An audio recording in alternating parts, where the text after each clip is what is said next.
Chers internautes à divers niveaux, votre Joseph Laurier vous salue ce matin. Merci pour la grande attention que vous nous prêtiez chaque fois lorsque nous nous mettons à l'écran. Merci à vous. Agroforesterie à base de laurier, de tout ce qui se fait, nous voulons vous parler de notre spéculation principale et de base qu'est le laurier. Et qu'il vous soit souvenu et traînez-vous tranquille, voici le produit fini des mains du pépiniériste, chers internautes.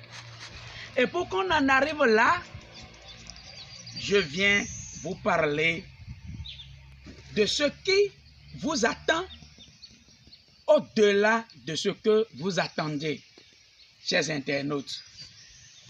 Vous devriez savoir et vous convenez avec moi que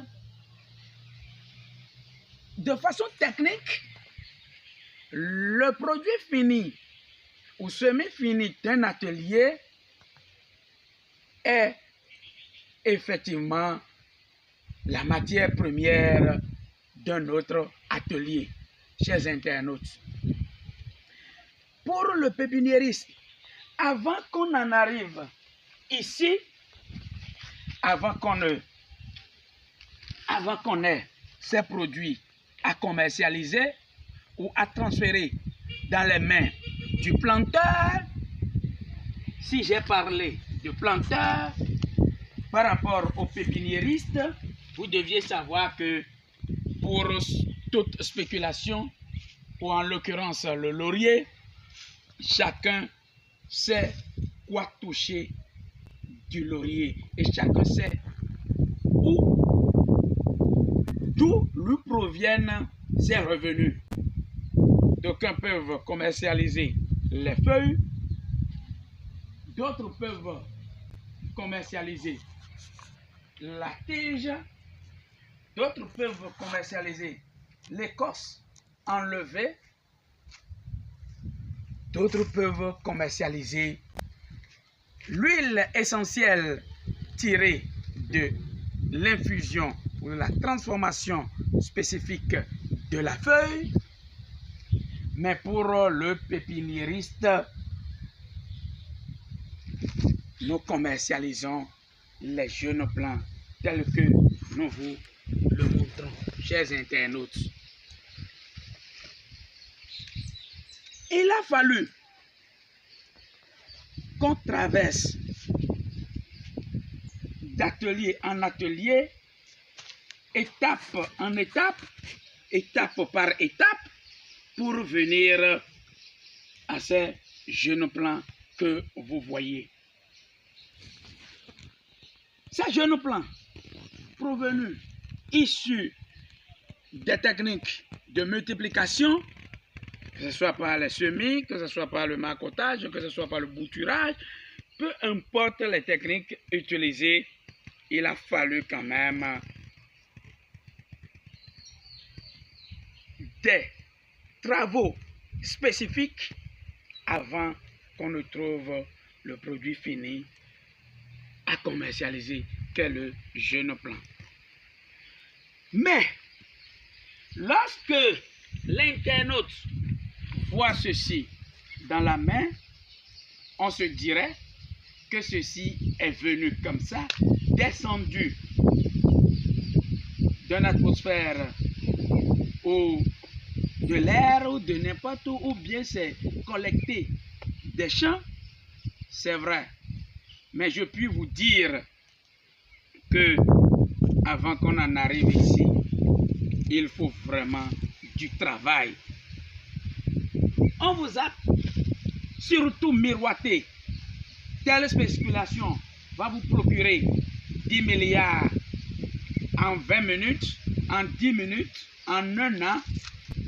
Et cette motivation vous amène à vous lancer dans la production, à vous lancer dans la commercialisation, à vous lancer dans tel ou tel atelier, dans tel département sous ce soleil ou dans une activité donnée.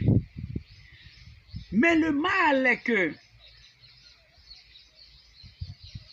on prend seulement le temps, et ceux-là, les gens prennent seulement le temps de vous parler de ce que vous attendez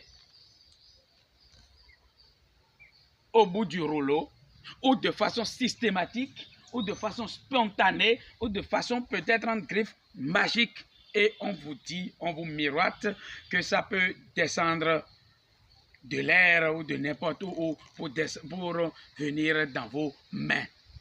Sans pour autant vous parler de ce qui vous attend. Vous attendez quelque chose, sachez que quelque chose vous attend aussi. Pour le pépiniériste, à part les autres activités, il y a maintenant le nettoyage qui ne peut que se faire par la main d'homme. Regardez par exemple ici. Voilà que là où vous arrosez, là où vous mettez de l'humidité chaque fois pour que vos plantes puissent vivre aisément, sachez que les herbes que nous traitons de mauvaises, les mauvaises herbes, selon certains, vont quand même pousser aussi pour chercher maintenant à étouffer vos jeunes plants de laurier, car nous parlons de ce que nous faisons, et c'est quand vous sachiez et vous êtes convaincu de, à part ce que vous attendez, ce qui vous attend aussi, c'est après cela que vous puissiez vous lancer et commencer par poser des pas sûrs, car vous êtes parti sur de bonnes bases en la matière, chers internautes. Lorsque vous ne connaissez rien de tout ça, ou vous n'êtes convaincu en rien de tout ça, quel est le résultat? Le résultat, c'est ça que nous constatons, c'est ça le constat que nous faisons chaque fois en ce qui concerne des fermes abandonnées, des projets. Surtout, je parle du domaine agricole. C'est là que nous avons des chantiers éléphants blancs. Ils ont débuté, nous avons commencé, ainsi de suite, mais finalement, 1 an, 2 ans, ou 3 ans peut-être après,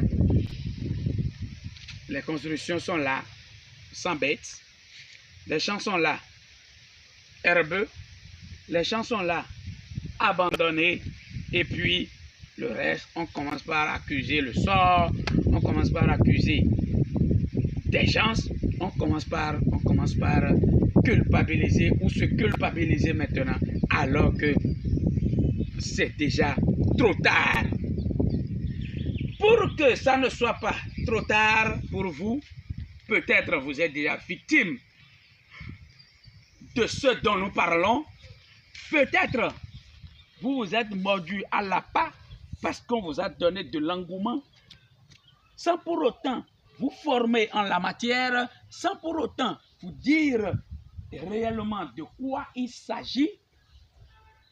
Sachez qu'il n'est jamais trop tard de mieux faire.